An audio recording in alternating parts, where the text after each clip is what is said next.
اعوذ باللہ من الشیطان الرجیم، بسم اللہ الرحمن الرحیم۔ السلام علیکم ورحمۃ اللہ وبرکاتہ۔ پیاری بہنوں، سوال آیا ہے کہ معراج کا سفر نامہ کیا ہے؟ تو معراج پیغمبر اسلام کی زندگی کے ان واقعات میں سے ہے جنہیں دنیا میں سب سے زیادہ شہرت حاصل ہوئی ہے۔ عام روایات کے مطابق یہ واقعہ ہجرت سے تقریباً 1 سال پہلے 28 رجب کی رات کو پیش آیا۔ اس کا ذکر قرآن میں بھی ہے اور حدیث میں بھی ہے۔ قرآن یہ بتاتا ہے کہ یہ معراج کس غرض کے لیے ہوئی تھی اور خدا نے اپنے پیغمبر کو بلا کر کیا کیا ہدایات فرمائی تھیں۔ حدیث یہ بتاتی ہے کہ معراج کس طرح ہوئی اور اس سفر میں کیا واقعات پیش آئے۔ اس واقعات کی تفصیلات 28 ہم عصر راویوں کے ذریعے سے ہم تک پہنچی ہے۔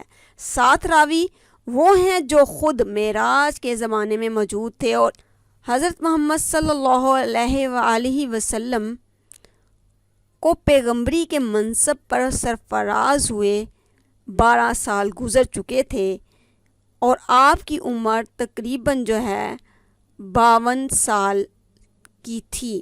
حرم کعبہ میں سو رہے تھے کہ یکا یک جبرائیل فرشتے نے آ کر آپ کو جگایا اور آپ اس وقت نیم بیدار حالت میں اٹھا کر آپ کو زمزم کے پانی کے پاس لے گئے اور آپ کا سینہ چاک کیا اور زمزم کے پانی سے اسے دھویا۔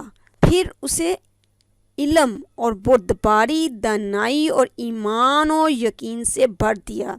اس کے بعد آپ کو سواری کے لیے ایک جانور پیش کیا گیا جس کا رنگ سفید اور قد جو تھا وہ خچر سے کچھ چھوٹا تھا، برق کی رفتار سے چلتا اور اسی مناسبت سے اس کا نام براق تھا۔ جب آپ سوار ہونے لگے تو وہ چمکا۔